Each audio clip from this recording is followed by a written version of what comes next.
quand on a des conflits armés violents, on a bien sûr toute une logistique qui est associée à l'utilisation d'énergie fossile. Et puis on a les dégâts liés au conflit. Les dégâts par exemple sur les écosystèmes, les forêts, leur capacité à stocker du carbone, sur les infrastructures, par exemple les villes à reconstruire. Et donc c'est pour cela que les guerres sont associées à des émissions de gaz à effet de serre directes et indirectes. On estime que dans le monde, les activités militaires, c'est de l'ordre de 5% de l'ensemble des émissions de gaz à effet de serre. Et on va le prendre d'une autre manière.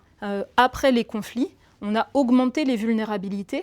Donc les populations qui sont concernées, elles vont être aussi plus fragiles dans leur capacité à faire face, par exemple, aux événements extrêmes liés au changement climatique. On l'avait vu en Libye, lors de la tempête Daniel, par exemple. Et puis, dernier défi, comment on construit les conditions d'une paix qui soit résiliente, justement face au changement climatique, par exemple dans des régions où les tensions par rapport à l'utilisation des ressources en eau ne vont faire que s'amplifier dans un climat plus chaud.